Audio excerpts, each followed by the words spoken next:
नमस्ते my dear friends. आज मैं आपको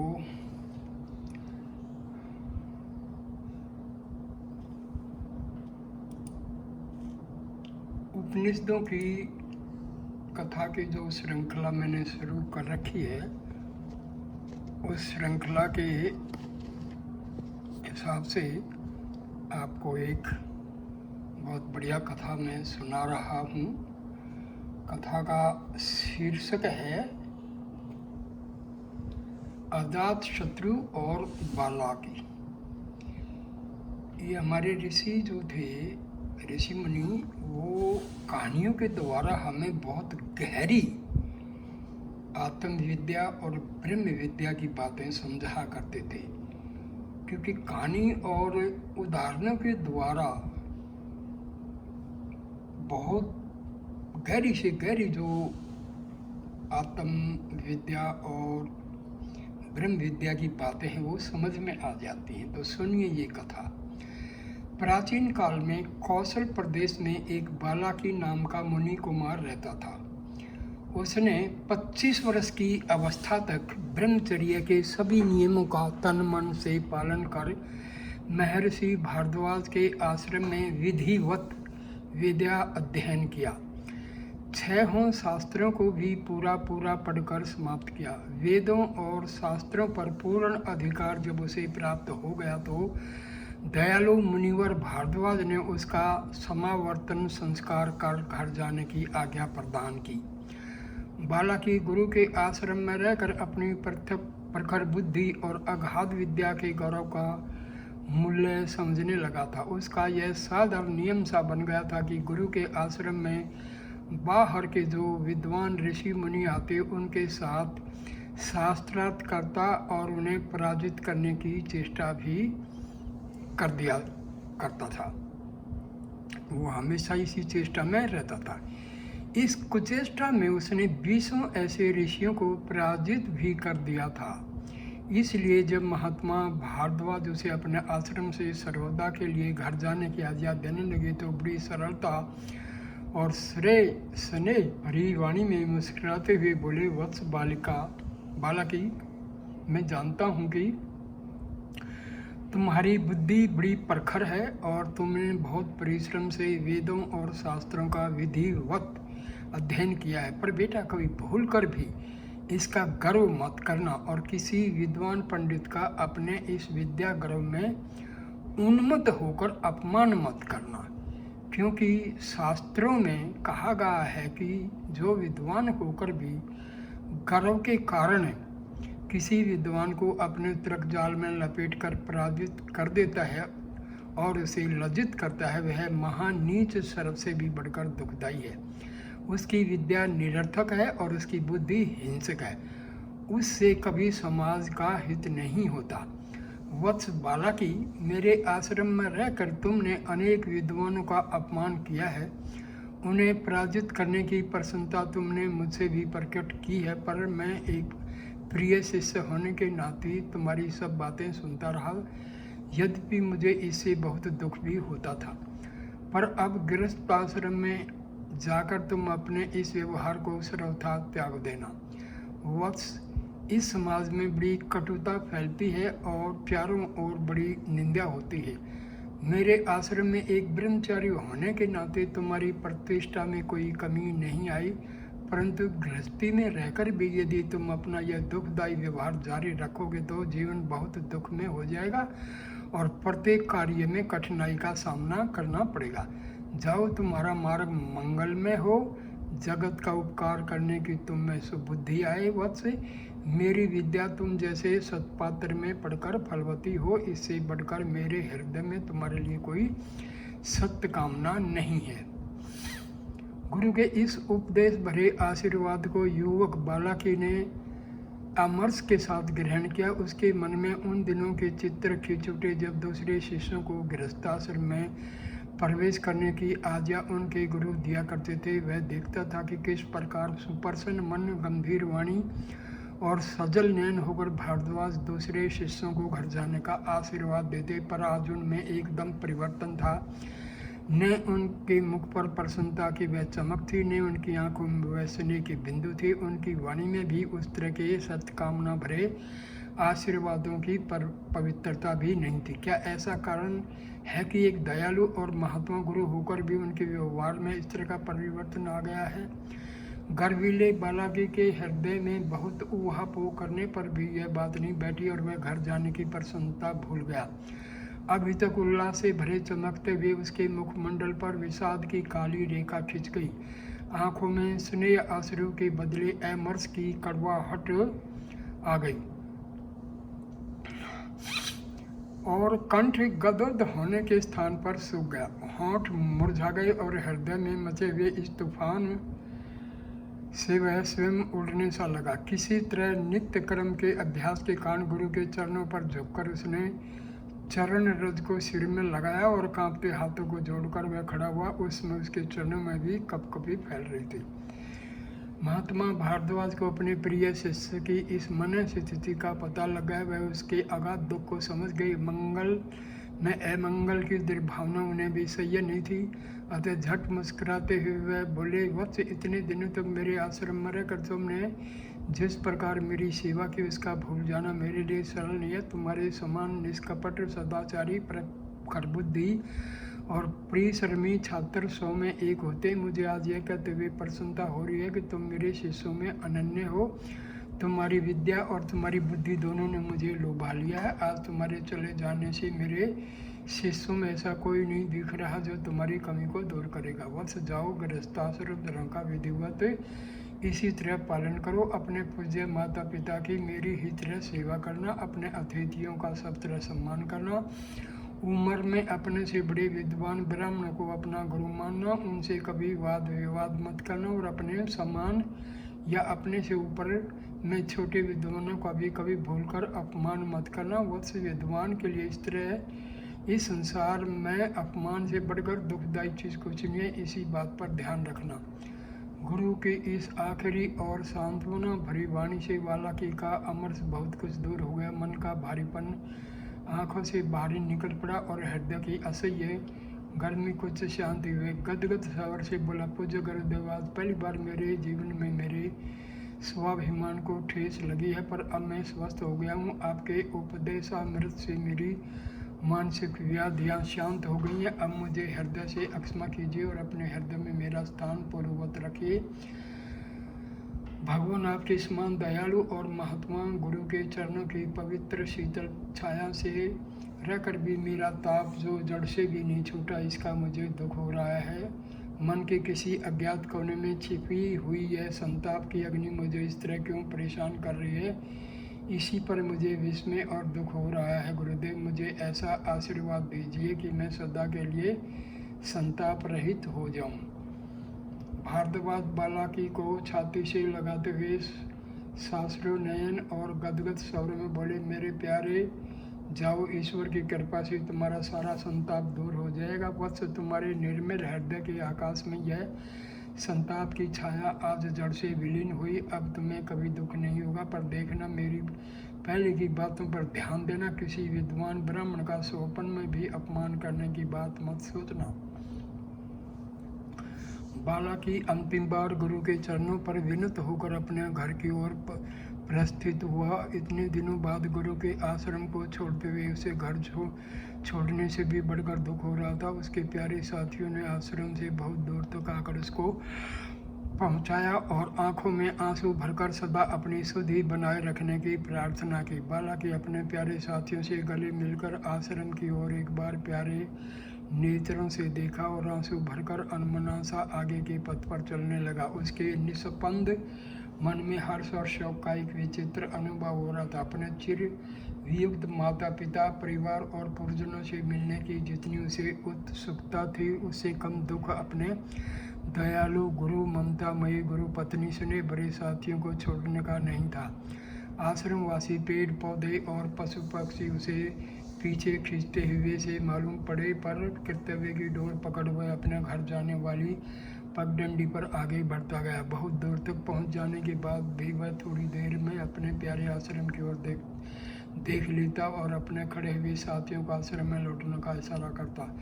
बहुत दिनों बाद अपने घर में वापस आकर बालाकी ने देखा कि निर्धनता के कारण उसके परिवार की दुर्दशा बहुत बढ़ गई थी।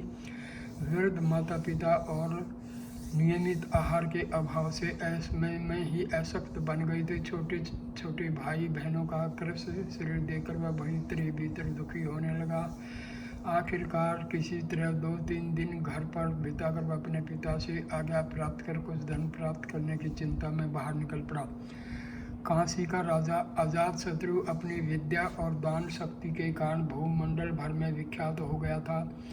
उसके पास न केवल दान ग्रहण करने के लिए ही देश देशांतर से याचक गण आते, बल्कि विद्या अध्ययन के लिए भी बहुतेरे मुनि कुमार और राजाओं के लड़के उसके भवन के समीप बने हुए आश्रमों में निवास करते। उसकी विद्या इतनी चढ़ी बढ़ी थी कि बड़े बड़े पंडित और ऋषि मुनि भी ऐसे विषयों पर उससे शंका समाधान करते जिसका तात्पर्य उनसे नहीं लगता।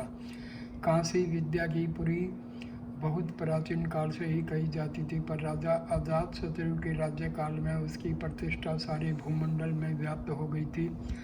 राजा अजातशत्रु की कीर्ति से काशी की और भी प्रतिष्ठा हुई। वहाँ के पंडित और ऋषि मुनि इस बात में कोई संकोच नहीं करते थे कि राजा अजातशत्रु अक्षत्रिय है और वह ब्राह्मण है। ब्राह्मण होकर भी वह सब उस ब्रह्मज्ञानी राजा के समीप अपनी शंकाएं निपटाते थे और उससे प्रचुर दक्षिणा भी प्राप्त करते थे। राजा अजातशत्रु की कीर्ति कथा मुनि कुमार बालाकी के कानों में भी पड़ चुकी थी। गुरु के मुख से सैकड़ों बार राजा अजातशत्रु की प्रशंसा सुनकर वह जान चुका था कि वह कितना बड़ा पंडित और दयालु। इसलिए जब घर की दीन दशा से उसके हृदय में बड़ी गिलानी पहुंची, तभी उसने तुरंत राजा अजातशत्रु के समीप जाने का निश्चय पक्का कर लिया। घर से मार्ग के लिए थोड़ा सा पाथे लेकर बालाकी वाराणसी के पथ पर अग्रसर होने लगा। उसमें उसके मन में अपने दयालु गुरु की ममता भरी वाणी गूंज रही थी। काशी के पथ पर चलते चलते बालाकी थक गया। पथ में कई दिन कई रातें बीत गई, पर काशी इतनी समीप तो थी नहीं। भूख प्यास और थकान से वह श्रांत हो चला, पर उत्साह की लहरों पर तैरते ही उसके मन में निराशा का संचार नहीं हुआ। आखिरकार कई दिनों तक चलते रहने के बाद काशी समीप आई। कृशांगी वरुणा नदी को पार कर जब वह गंगा के पवित्र किनारे पर पहुंचा तो मध्याह्न हो रहा था। सुहावनी शरद ऋतु थी। भास्कर की प्यारी किरणें श्रांत बालाकी के शरीर पर पड़कर शक्ति का संचार कर रही थी। गंगा के शीतल जल धारा में नहाकर उसने शरीर की सारी थकान दूर कर ली। उस समय उसके उत्सुक मन में एक विचित्र उल्लास हो रहा था और उसकी तेजस्वी आंखों में योग्य गुरु से परिश्रम पूर्वक प्राप्त की गई विद्या का ओज चमक रहा था। उसने संध्या वंदनादि से निवृत्त होकर राजभवन की ओर प्रस्थान किया। राजभवन की ओर जाते हुए बीच मार्ग में बालाकी की शिष्यों समेत एक आचार्य दिखाई पड़े जो शास्त्रों का उपदेश कर रहे थे। उसके मन में यह अभिलाषा जाग पड़ी कि सबसे पहले इन्हीं पंडितों से शास्त्रार्थ क्यों नहीं किया जाए। विद्या के मद से उन्मत्त बालाकी का पूर्व स्वभाव एकाएक जग गया। वह विचलित हो गया, पर उसी अक्षर उसे अपने दयालु गुरु के अंतिम उपदेश याद आ गए और वह ठगा सा थोड़ी देर तक खड़ा रहा। सामने ही आचार्य का आश्रम दिखाई पड़ रहा था। शिष्य मंडली में से एक शिष्य ने जब देखा कि एक ब्रह्मचारी सामने खड़ा हुआ है तो उसने अपने आचार्य का ध्यान इस ओर खींचते हुए कहा, गुरुदेव, आश्रम के द्वार पर एक वटु खड़ा हुआ दिखाई पड़ रहा है। आचार्य ने कहा, वत्स, उससे तुम पूछो कि वह क्या चाहता है। यदि मेरे आश्रम में आना चाहता हो तो उसे आदर लिवा लाओ, अन्यथा वह कहीं दूसरे स्थान को जाना चाहता है तो ठीक मार्ग बतला दो, कोई परदेशी होगा। शिष्य मंडली के बीच से उठकर वह चपल छात्र बालाकी के समीप आया और अपनी सहज मुस्कान से बोला, भद्र, आप कहाँ जाना चाहते हैं? यदि हमारे गुरुदेव के समीप चलना चाहते हो तो यहाँ भीतर चले आइए, और यदि कहीं दूसरे स्थान को जाना चाहते हैं तो बताइए, मैं आपकी क्या सहायता करूँ? हमारे गुरुदेव ने मुझे आपकी सहायता के लिए भेजा है। बाला की उस ब्रह्मचारी की विनम्र वाणी सुनकर मुस्काया। उसका संशय भरा मन कुछ क्षण के लिए हरा भरा बन गया। विनम्र सबर में वह बोला, बंधु मैं जाना तो चाहता हूँ काशी राज अजात शत्रु के दरबार में, पर आपके दयालु गुरु के दर्शन की कामना भी मुझ में जाग पड़ी। चलिए और अपने गुरु का दर्शन कराकर मुझे कृतार्थ कीजिए। विद्वानों के दर्शन अमंगल के दूर करने वाले होते हैं। छात्र मुस्कुराते हुए बोला, भद्र आइए, आपका हम सब स्वागत करते हैं। वाराणसी के आचार्य मुनिवर अब उपमन्यु के समीप पहुंचकर तेजस्वी बाला के अपना परिचय देते हुए अभिवादन किया और समीप बैठी हुई शिष्य मंडली की ओर भी सिर झुकाकर सम्मान का भाव प्रदर्शित किया। भारद्वाज के इस अभिमानी पर योग्य शिष्य की चर्चा उपमन्यु के आश्रम में बहुत पहले ही पहुंच चुकी थी। गुरु समेत सारी शिष्य मंडली ने उठकर उसका सम्मान किया। उपमन्यु ने उसे छाती से लगाकर अपने आसन पर बिठाने का आग्रह किया, पर विनीत स्वर में लज्जा का भाव दिखाते हुए बालाकी ने अपनी असमर्थता प्रकट करते हुए कहा, मुनिवर्य, आप हमारे पूज्य गुरुदेव के समवयस्क और सुहृद हैं, अतः मैं आपको अपने गुरु का सम्मान अर्पित करता हूँ। अपने भाइयों के साथ ही बैठने में मुझे संतोष मिलेगा। यह कहकर वह शिष्यों के आसन पर बैठ गया। उपमन्यु और उनकी शिष्य मंडली बालाकी के इस विनीत व्यवहार से बहुत ही प्रभावित हुई। सभी अपने अपने आसन पर बैठ गए। उपमन्यु के आश्रम में उस दिन एक शिष्ट अभ्यागत के आगमन के उपलक्ष्य में अनुध्याय कर दिया गया, पर तब भी शिष्य उत्सुक मन और विस्फारित नेत्रों से बालाकी के समय भी देर तक बैठे रहे। उसके यहाँ के आगमन का प्रयोजन जानने की सबको बड़ी उत्कंठा हो रही थी। थोड़ी देर बाद उपमन्यु ने आदर भरे स्वर में पूछा, भद्र बालाकी, आपके यहाँ आने से हमारे आश्रम में प्रसन्नता की लहरें उठ रही हैं। अपने शिष्यों समेत मैं आपका स्वागत करता हूँ। मेरे योग्य जो सेवा हो उसे अविलंब बताइए। बालाकी कुछ सहम कर बोला, मुनिवर्य, मैं काशी राज अजात शत्रु से भेंट करने के लिए यहाँ आया हूँ। मैंने अपने पूज्य गुरुदेव के समीप से अध्ययन समाप्त कर लिया है। गुरुजी ने अभी थोड़े दिन हुए मुझे गृहस्थाश्रम में प्रविष्ट होने की अनुमति प्रदान कर दी है। मैं प्रयाग से अपने घर गया था। घर पर देखा कि हमारे पूज्य माता पिता घोर आर्थिक दुर्वस्था में संकट के दिन बिता रहे हैं। काशी राज की विद्वता और दानशीलता की चर्चा मैं बहुत दिनों से सुन रहा था। उपयुक्त अवसर जानकर मैं उन्हीं से भेंट करने के लिए यहाँ आया हूँ। बीच मार्ग में शिष्य मंडली में विराजमान आपको देखकर मुझे संदेह हुआ और आश्रम के द्वार पर खड़ा था कि आपके शिष्य ने जाकर मुझे आपके दर्शन करने का सौभाग्य दिया। उपमन्यु बोले, भद्र बालाकी, अब आप यहाँ भोजनादि से निवृत्त हो लें तो मेरे साथ काशीराज के दरबार में चलें। सायंकाल का समय महाराज से मिलने के लिए अनुकूल होता है। उस समय वह राजकाज से अवकाश पाकर विद्वानों के साथ मिलते जुलते हैं। बालाकी राजी हो गया। उपमन्यु के भाव भरे आश्रम में उसने बड़ी शांति और संतोष से भोजन किया और संध्या समय उपमन्यु के साथ काशीराज के राजभवन की ओर प्रस्थान किया। उस समय उपमन्यु और बालाकी के साथ आश्रम के 2-3 योग्य शिष्य भी चल रहे थे। राजा अजातशत्रु उस समय देश विदेश के समागत पंडितों तथा याचकों से घिरा हुआ बीच सभा में बैठा था। जिस समय बालाकी और शिष्य समेत मुनिवर उपमन्यु के आने की बात उसे बताई गई, आसन से उठकर उसने उपमन्यु की अगवानी की और एक सुंदर मणि जटित आसन पर मृग चर्म बिछाकर उपमन्यु को बैठाया। बालाकी और दूसरे शिष्य यथोचित आसन पर बैठाए गए। पंडितों की सारी सभा में एक गंभीरता छा गई। सब लोग चुपचाप राजा और उपमन्यु की बातें सुनने को उत्सुक हो गए। सभा की नीरवता भंग करते हुए राजा अजातशत्रु ने पूछा, भगवान, आपके साथ आए हुए नवागंतुक महानुभाव का मैं परिचय जानना चाहता हूँ। उपमन्यु ने हाथ से इशारा करते हुए कहा, राजन, यह नवागंतुक महर्षि भारद्वाज के योग्य शिष्य बाला के नाम से सुप्रसिद्ध हैं। 6 अंगों समेत वेदों का अध्ययन संपन्न कर यह किसी प्रयोजन से आपके यहाँ आए हुए हैं। मुनिवर उपमन्यु की आखिरी बात बालाकी को नहीं रुचि। वह अपने आसन से उठ खड़ा हुआ और धीर गंभीर स्वर में राजा अजातशत्रु की ओर हाथ उठाकर बोला, काशीराज, मेरे यहाँ आने का प्रयोजन कुछ भी हो, पर मैं आपसे शास्त्रीय विषयों पर कुछ विचार विमर्श करना चाहता हूँ। मैंने सुना है कि आप देश देशांतर से आए हुए ब्राह्मण विद्यार्थियों को भी पढ़ा करते हैं। राजकाज के साथ ब्राह्मण ऋषियों की इस व्यक्ति को सुनकर मुझे आश्चर्य हो रहा है। मैं जानना चाहता कि आप उसके पूर्ण अधिकारी हैं या नहीं। बालाकी की गंभीर एवं तेज वाणी सारी राज्यसभा में तीर की भांति चुभकर सबको दुखाने लगी। मुनिवर उपमन्यु तो हैरत में आ गए। बालाकी के विनीत व्यक्तित्व में इस दंभ की छाया उन्हें मालूम नहीं थी, अन्यथा ऐसे अभिमानी के साथ राज दरबार में आने की स्थिति वह कभी पसंद न करते।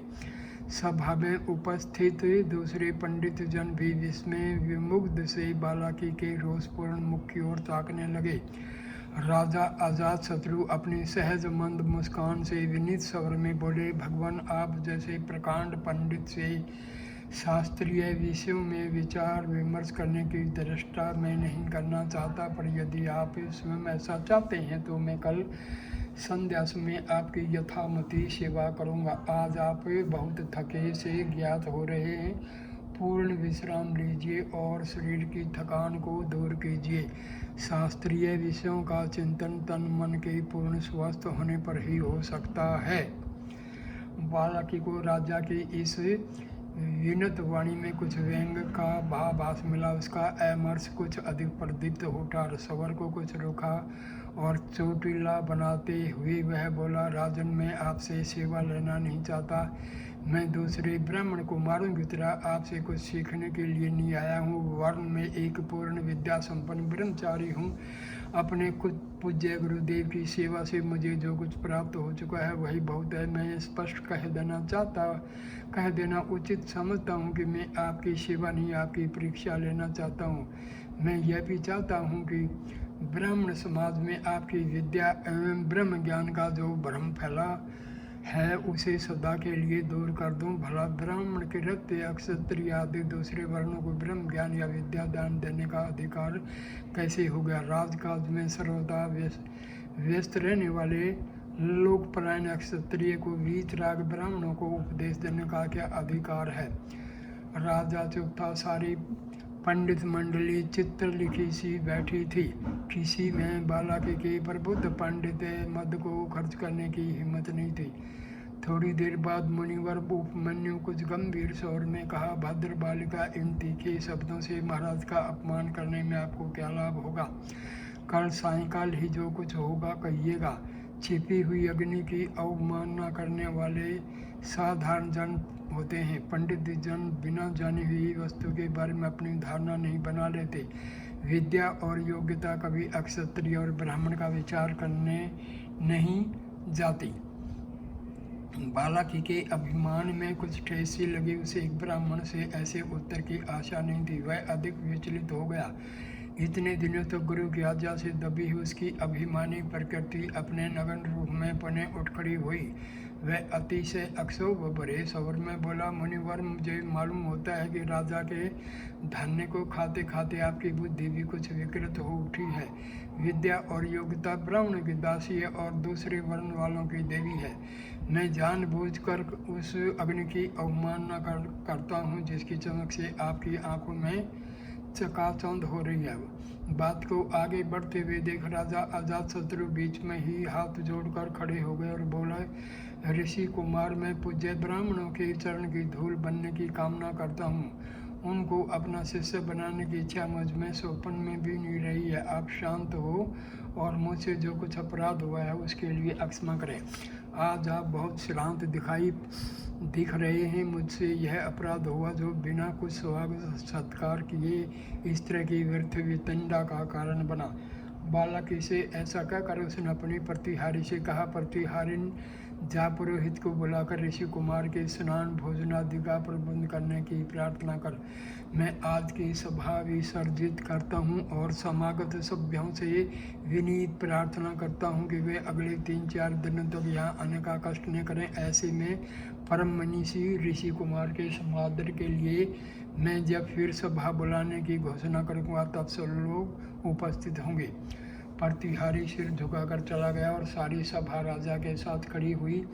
मुनिवर उपमन्यु अपने शिष्यों के साथ आश्रम की ओर प्रस्थित हुए और दूसरे पंडित तथा याचक जन अपने अपने निवास की ओर। राजा अजातशत्रु क्रुद्ध बालकी के समीप आकर बोला, भगवान मुझसे यह महान अपराध हुआ जो आपके समान मनस्वी ऋषि कुमार के स्वागत समादर से चूक गया। आप चलें, आज मेरी अतिथिशाला को अपने चरण रज से पवित्र करें। कल सायंकाल मैं स्वयं आपकी सेवा में पहुंच जाऊंगा। दूसरे दिन संध्या समय राजा अजातशत्रु अपने पुरोहित के साथ अतिथिशाला में पहुंचे। उस समय बालकी उदास मन से बैठा हुआ कुछ सोच रहा था। पुरोहित के साथ राजा को आता देखकर वह सजग होकर अपने को संभालने लगा, पर उठकर स्वागत समादर करने की बात उसे कतई पसंद नहीं आई। उसकी इस अशिष्टता से राजा का पुरोहित मन ही मन झल्ला उठा। पर बालकी का अभिमानी पंडित जब जाग पड़ा था तो उसे अपने इस काम में अशिष्टता की गंध कैसे मिलती। अभिमान हमारी आंखों में एक ऐसा रंगीन पर्दा डाल देता है कि हम उस समय अनुचित को भी उचित देखने लगते हैं।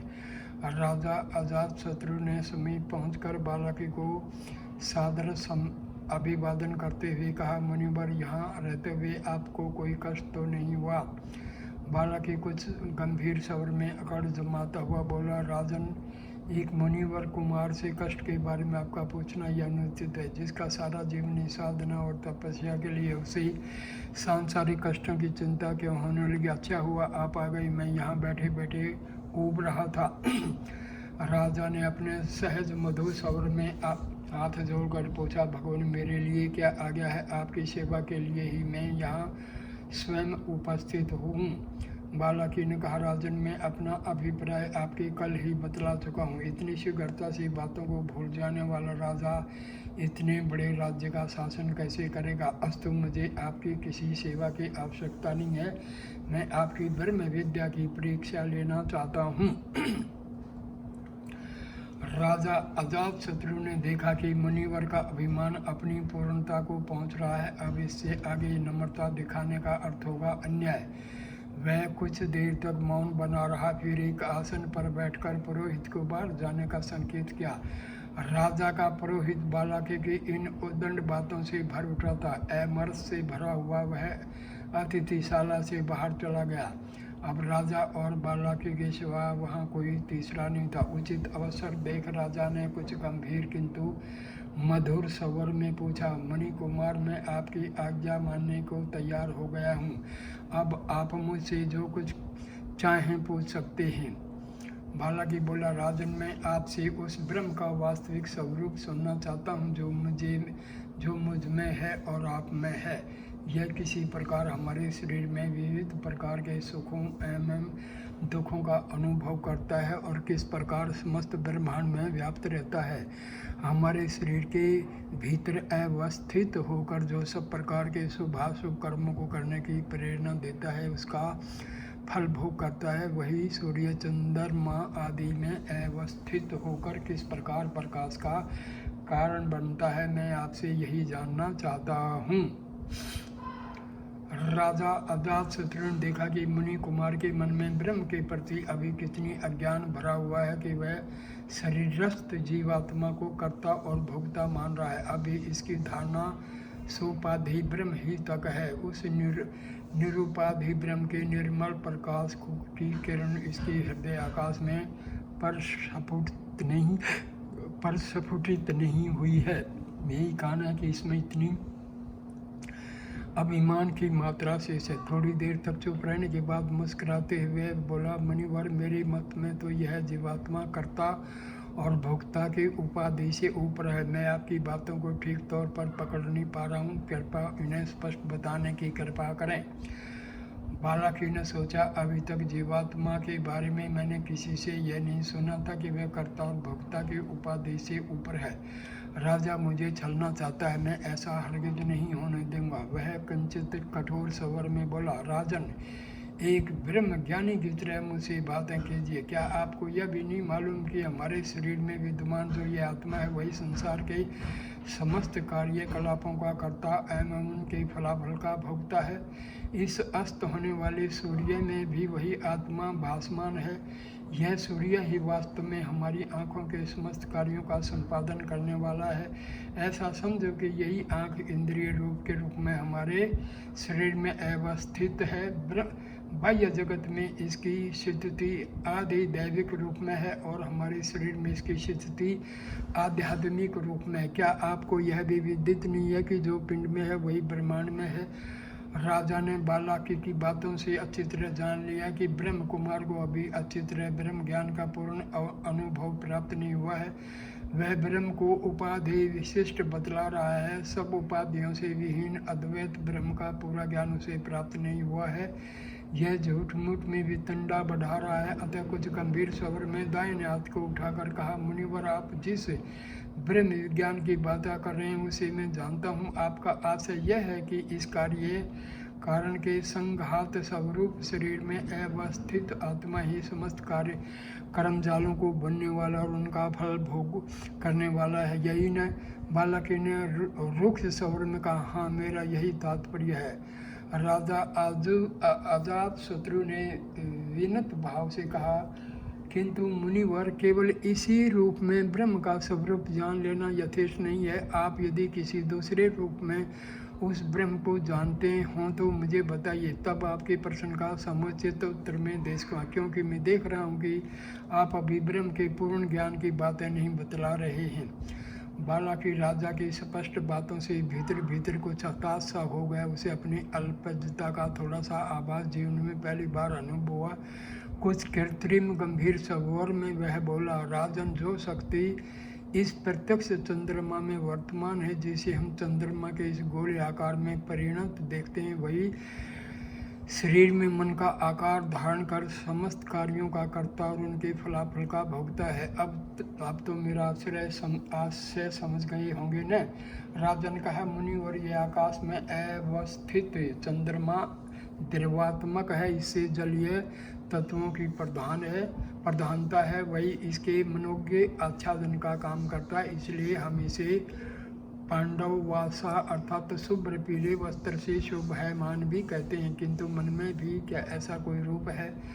बालाकी अपने दृढ़ ब्रह्म ज्ञान से कुछ भी कंपित सा होने लगा, किंतु फिर उसी अक्षण संभला और उसी पुरानी बात की उलट पुलट करते हुए बोला, राजन, जिस पुरुष को आप बादलों में चमकने वाली विद्युत में अवस्थित देखते हैं वही हृदय में भी विद्यमान है। इन दोनों आत्माओं में सर्वथा अभिन्नता है। क्या आप एक मानकर इनकी उपासना नहीं करते? यही नहीं, बाहर या ऊपर आकाश में व्याप्त जो पुरुष है वही इस शरीर में हृदय आकाश रूप में वर्तमान है। बाहर वायु के रूप में अवस्थित पुरुष ही शरीरस्थ प्राणों के रूप में कर्ता और भोक्ता के उपाधि से विभूषित है। बाहर जिसे आप अग्नि रूप में देखते हैं वही इस शरीर में ज्ञान रूप अग्नि है। जो राजन इस प्रकार बाहरी जगत में जल रूप में जिसे देखते हो वही शरीर में शुक्र रूप में अवस्थित है। बाहरी जगत का गाढ़ अंधकार शरीर में सर्वत्र व्याप्त विद्यमान अज्ञानाकार के रूप में विराजमान रहता है। यह एक ही आत्मा बाहर और भीतर दो प्रकार का स्वरूप धारण किए हुए है। हे राजन, बाहर इन्हें आधि दैविक पदार्थ के रूप में लोग जानते हैं, किंतु शरीर के भीतर उनकी अवस्थिति आध्यात्मिक इंद्रिय आदि के रूप में है। यही अंतर है, किंतु दोनों स्थानों में एक ही शक्ति काम करती है, वही आत्मा है। वही पुरुष भी कहा जाता है। वही पुरुष ही शरीर में इंद्रिय आदि की क्रियाओं का करने वाला तथा उनके फलाफल का भोग करने वाला है। हे राजन, आपको इस विचार से आत्मा की उपासना करनी चाहिए। मुनि कुमार बालाकी की बात सुनकर राजा अजात शत्रु उसकी अल्पज्ञता पर मन ही मन हंसने लगा और फिर थोड़ी देर तक चुप रहने के बाद बोला, मुनि कुमार, मैं जानना चाहता हूँ कि क्या आपका ब्रह्म ज्ञान केवल इतना ही है या इसके सिवाय ब्रह्म के विषय में और कुछ जानकारी आपको है? यदि आपके ज्ञान की इतिश्री यही है तो इसे सुनने या जानने अथवा ऐसे भ्रांत ज्ञान का उत्तर देने की इच्छा मुझ में नहीं है। यह विचार आप स्वप्न में भी नहीं करें कि इस प्रकार का अभेद ज्ञान हो जाना ही यथेष्ट ब्रह्म ज्ञान है या पूर्ण ब्रह्म ज्ञान है। मैं मानता हूँ कि यह भी एक प्रकार का ब्रह्म ज्ञान है, किंतु यह निकृष्ट कोटि का ब्रह्म ज्ञान है। इसे पूर्ण ब्रह्म ज्ञान नहीं कह सकते। आप अब तक बड़े भ्रम में थे। मेरे इस वचन से आपको जो कष्ट पहुंचा हो उसके लिए एक अक्षत्रिय और राजा होने के नाते आपसे मैं अक्षमा की याचना कर रहा हूँ। इतना कहने के लिए मैं विवश कर दिया गया था, पर वस्तु स्थिति वही है। राजा अजात शत्रु की इस मर्म भरी वाणी से वालाकी का विद्या मद कुछ खर्च हो चला। उसके भीतर नेत्र खुल गए और हृदय में कुछ सिहरन सी मालूम हुई। लज्जा और ग्लानि से विकंपित होकर उसने अपने मन में सोचा कि मैं कितनी पानी में था। निश्चय ही ब्रह्म के बारे में मेरी ये मान्यताएं अपूर्ण हैं। मेरे गुरुदेव भी ब्रह्मा को निरुपाधि और सर्वातीत मानते थे, पर मैंने कभी ध्यान से उनकी बातें समझने की कोशिश नहीं की। मैंने राजा का बड़ा अपमान किया जो इस तरह के अक्षुत्र भाव से उसके साथ पेश आया। इसका ज्ञान कितना गहरा और कितना महान है। इस प्रकार थोड़ी देर तक विचार कर लेने के बाद वह विनम्र स्वर में बोला, राजन, मैंने आपका जो घोर अपमान किया है उसके लिए बहुत दुखी हूँ। निश्चय ही आप ब्रह्म के पूर्ण ज्ञाता और हम जैसे लोगों के शिक्षक होने की योग्यता रखते हैं। आपके बारे में मैंने अभी तक जो कुछ सुना था सब सत्य है। अब मैं ब्रह्म के उस निरूपाधि ज्ञान को जानने की विस्तार पूर्वक इच्छा करता हूँ। राजा अजात शत्रु ने मुस्कुराकर मधुर स्वर में कहा, मुनि कुमार, मैं एक अक्षत्रिय होकर आपके समान विद्या बुद्धि संपन्न ब्राह्मण कुमार को शिक्षा किस प्रकार दे सकता हूँ? मुझे दोष भागी मत बनाइए। आपके पूज्य गुरुदेव मुनिवर भारद्वाज ब्रह्म के पूर्ण ज्ञाता हैं। आप उनके पास जाइए, वह आपको ब्रह्म विद्या की पूर्ण शिक्षा देंगे। आप लज्जित न हों, ने ग्लानि का ही अनुभव करें। यह उम्र ही ऐसी है जिसने कुछ प्रमाद हो जाना स्वाभाविक है। राजा की बातें बालाकी यद्यपि बाहर से ध्यान पूर्वक सुन रहा था, पर उसका मन अपने गुरुदेव के अपार पांडित्य और अपने नीचे अभिमान पर था। वह सोच रहा था कि इतने दिनों तक ऐसे सर्वोच्च गुरु के आश्रम में रहकर भी वह दुर्भाग्यवश अपने अभिमान के कारण रिक्त ही बना रहा। थोड़ी देर बाद वह विनीत स्वर में फिर बोला, राजन, मैं अब गुरुदेव के पास इस रूम में नहीं जाऊंगा। आप ही मुझे पूर्ण ब्रह्म ज्ञान का उपदेश करें। इसके अनंतर मैं गुरु के समीप जाऊंगा। आप जानते हैं, जिन साथियों को छोड़कर मैं गुरु के आश्रम से दीक्षा लेकर निकल आया, उनके पास जाने में कितनी लोक निंदा होगी, जबकि मेरी विद्या और बुद्धि के बारे में वहाँ लोगों के विचार बहुत अच्छे थे। निश्चय ही यह सब मेरे अभिमान का प्रायश्चित होगा। आपको मेरी प्रार्थना स्वीकार करनी पड़ेगी और आज ही आपको ब्रह्म के निरूपाधि स्वरूप का उपदेश मुझे करना पड़ेगा। यही मेरी सच्ची सेवा होगी। आपके आतिथ्य धर्म पालन का इससे बढ़कर कोई दूसरा उदाहरण नहीं होगा। राजा अजात शत्रु को बालाकी की महान कठिनाई का यथार्थ बोध हो गया। थोड़ी देर तक सिर झुकाकर चुप रहने के बाद वह बोला, मुनि कुमार, आप जैसे अतिथि की सेवा करना मेरा परम धर्म है। मैं यथामति आपको ब्रह्म के निरूपाधि स्वरूप का परिचय करने की चेष्टा करूंगा। आप अपने मन में कुछ भी अनुताप नहीं करें। दूसरे दिन प्रातः काल बहुत सवेरे ही राजा अजातशत्रु मुनि कुमार बालिका को साथ लेकर राजभवन से बाहर निकला। अभी अरुणोदय हो रहा था। आकाश में कुछ प्रकाश पुंजों की अक्षीण छटा अपनी अंतिम शक्ति का परिचय दे रही थी। पूर्व का अक्षय तेज लाल वर्ण का हो गया था। पक्षी अपने अपने घोंसलों में बैठे दिन भर का कार्यक्रम निश्चय कर रहे थे। राजपथ में शीतल मंद सुगंध पवन के झकोरे बालाकी समेत राजा के स्वागत का गान कर रहे थे। आगे आगे राजा अजातशत्रु और पीछे पीछे बालाकी वीथिका पर बढ़ते हुए राजभवन के कुछ बाहर निकल गए। इस प्रकार कुछ दूर चले जाने के बाद राजा ने चारपाई पर प्रगाढ़ निद्रा में निमग्न सफेद चादर ओढ़े हुए एक राजपुरुष को देखा, जो राजभवन की चौकसी करने वालों का उप प्रधान था और जिसका नाम था कारायन।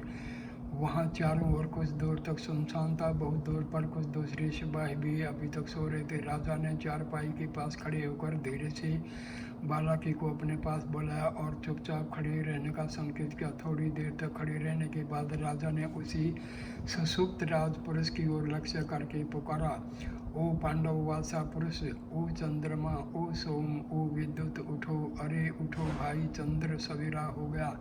राजा के इस प्रकार पुकारने पर भी वह सुषुप्त राजपुरुष उसी तरह खर्राटे लेता रहा। तनिक सा स्पंदन भी उसके शरीर में नहीं हुआ। इसी प्रकार थोड़ी देर बाद राजा ने उसे फिर बुलाना शुरू किया, पर रात भर राजभवन के चारों ओर घूमने वाले राजपुरुष कारायण की सुख निद्रा इस तरह चंद्रमा व विद्युत कहने से क्यों टूटती, वह उसी तरह सफेद चादर के नीचे सोया पड़ा रहा। उसकी सांसों के क्रम से तनिक भी अंतर नहीं हुआ। तब राजा ने बालाकी की ओर निहार कर उस राजपुरुष के हाथ को पकड़कर उठाते हुए कहा, कारायण, ओ कारायण, उठो, सवेरा हुआ। राजा की आवाज़ सुनकर कारायण भयभीत मुद्रा में चारपाई से उठकर खड़ा हो गया और विकंपित स्वर में बोला, महाराज, सेवक का अपराध अक्षमा किया जाए, आज मुझे उठने में बहुत देर हो गई। राजा ने हंसते हुए मीठे स्वर में कहा, कारायण, तुम तेरी निद्रा भंग करके मैंने आज पाप किया है, तू सो, मैं जा रहा हूँ। कोई काम नहीं था, यूं ही परिहास में मुझे जगा दिया था, लो मैं जा रहा हूँ। राजा और बालाकी विस्मित राजपुरुष कारायण को छोड़कर आगे बढ़ गए। कारायण राजा के इस परिहास को कुछ समझ नहीं सका। भौचक्का सा तंद्रा की गोद में अनमना होकर वह उसी तरह देर तक खड़ा रहा और फिर निपट सवेरा जानकर अपने नित्य कार्यों में लिपट गया।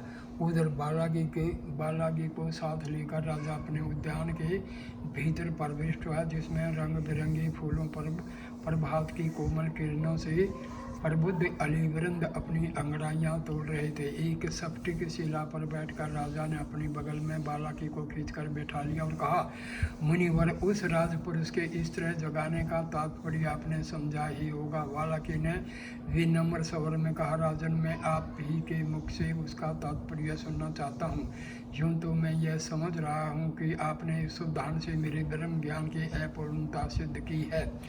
राजा ने कहा, हाँ मुनिवर, आप ठीक समझ रहे हैं। उसका विस्तृत आशय मैं आपको बतला रहा हूँ, ध्यान पूर्वक सुने। आपने मुझे कल बताया था कि जो पुरुष बाह्य जगत में चंद्रमा रूप से विराजमान है, वही मुख्य शरीर में मंड रूप में उपस्थित है। मैंने आपको बताया था कि चंद्रमा द्रव्य गुणात्मक है, उसमें जलीय तत्व की प्रधानता है। जल ही चंद्रमा के शुभ्र वस्त्र या परिधान रूप में कल्पित होता है। उसका नाम इसी में पांडववासा अर्थात शुभ्र पीले वस्त्र वाला है। आपके कथनानुसार यदि शरीरस्थ आत्मा की केवल विषय भोक्ता या फल भोक्ता माना जाए तो विषय के उपस्थित होते ही तत्काल आत्मा उसका उपभोग करेगी। मैंने पांडववासा चंद्रमा व चंद्र नाम से उस पुरुष की आत्मा को बुलाया, पर वह नहीं उठा। वह संज्ञाएं तो नाम है न, और इस नाम व शब्द कान इंद्रिय के विषय हैं। यदि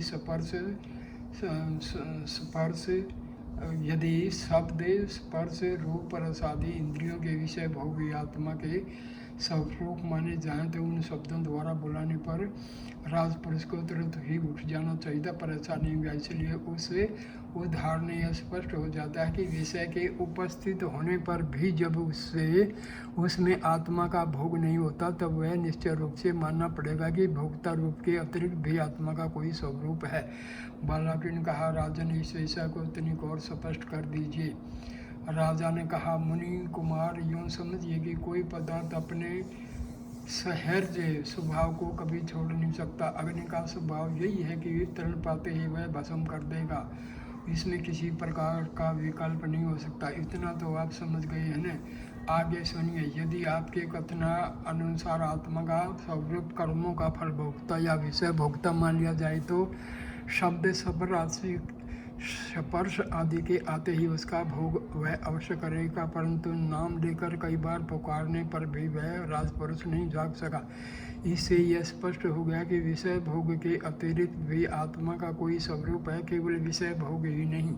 इस प्रकार वह निरुपाधि सिद्ध होता है। गाढ़ निद्रा के समय वह आत्मा इंद्रियादि के विषयों को छोड़कर हृदयाकाश में लीन रहता है। यही उसका यथार्थ स्वरूप है।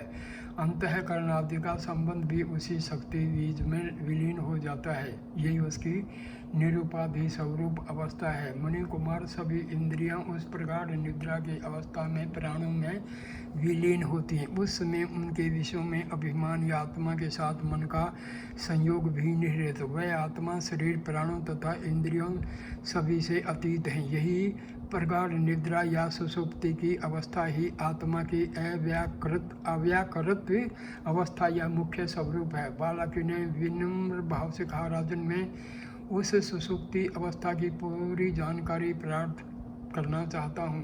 कृपया इस विषय को भी मुझे बता दीजिए। राजा अजातशत्रु ने कहा, मुनि कुमार, हृदय का मेरुदंड से निकलकर 72,000 नाड़ियाँ पीपल के पत्ते की शिराओं की भांति शरीर के चारों ओर फैली हुई हैं। जागृत अवस्था में चालाक बुद्धि समस्त इंद्रिय शक्तियों को उस सभी शिराओं के मार्ग से इंद्रियों के विशेष स्थानों में फैला देती हैं। विज्ञान में आत्मा इन सभी शक्तियों के संसर्ग में आप भी प्रकाशित होता है। इसी का नाम जागृत अवस्था है। इस प्रकार आत्मा जागृत अवस्था में विषयेंद्रिय संयोग से बुद्धि को भी विकसित करता है, और जब इंद्रिय शक्तियाँ उक्त शिराओं के सहारे हृदय में जाकर एकदम संकुचित या संहृत हो जाती हैं, तब साथ ही साथ उस आत्मा की प्रति संहृत हो जाती हैं। यही जीव की स्वप्नावस्था है। उसमें बुद्धि की संस्कार राशि आत्म चैतन्य में जाकर प्रतिफलित होती हैं। सुषुप्ति काल में यह बुद्धि भी प्राण में विलीन हो जाती। इसी कारणवश उसमें देह इंद्रिय सभी विशुद्ध हो जाती हैं। अंतःकरण की वृत्तियों के साथ एकदम जब सभी क्रियाओं का अभाव हो जाता है और चैतन्य आत्मा में किसी पदार्थ का कोई संपर्क नहीं रह जाता, तब किसी भी विज्ञान व क्रिया का दर्शन नहीं होता। यही पूर्ण आनंद की अवस्था है। इसे ही हम आत्मा का स्वरूप मानते हैं। जैसे मकड़ी आप ही अपने जाले को बाहर निकालती है, जैसे अग्नि से हजारों चिंगारियां आप ही बाहर निकलती हैं, वैसे ही एक चैतन्य शक्ति से आपके सब लोग, सब इंद्रियां और सब पदार्थ बाहर होते हैं। स्थिति काल से उसी का आश्रय लेते हैं। राजा का उक्त उपदेश सुनकर ब्राह्मण कुमार बालकी का संदेह दूर हो गया। कर्तव्यतावत उसकी आंखों से आंसुओं की धारा बह निकली। इतने दिनों तक कुसंस्कारों से जमे हुए अभिमान एवं अज्ञान के बादल उसके हृदयाकाश से फट गए। उसकी प्रखर बुद्धि एवं योग्य गुरु द्वारा परिश्रम से प्राप्त की गई विद्या में वास्तविक ओज आ गया। उसके प्रदीप्त मुखमंडल पर ब्रह्म तेज की सच्ची चमक आ गई। दूसरे दिन राजा अजातशत्रु ने प्रचुर धन संपत्ति द्वारा सम्मानित कर राजधानी से बालाकी को विदा किया। इस प्रकार पूर्व काल में मुनिवर भारद्वाज और राजऋषि अजातशत्रु की कृपा से ब्राह्मण कुमार बालाकी की सभी व्याधियां दूर हो गई। यहाँ पर ये कथा समाप्त होती है। देखो, बहुत ही बढ़िया ये कथा है। इसमें एक समझदार और सद्बुद्धि वाले महान राजा ने एक घमंडी ऋषि कुमार का घमंड तोड़ा, गुस्सा नहीं किया, बदले की भावना नहीं रखी और उसको उचित मात्रा में आत्मज्ञान प्रदान करा। नमस्ते दोस्तों, थैंक यू फॉर वॉचिंग। बड़े प्यार से आप लोगों ने ये कथा सुनी है। ये सबको सुनाइए, बच्चों को सुनाइए, दोस्तों को सुनाइए, ज़्यादा से ज़्यादा शेयर कीजिए, लाइक कीजिए, कमेंट कीजिए और मेरे चैनल को कृपा करके सब्सक्राइब कीजिए। नमस्कार।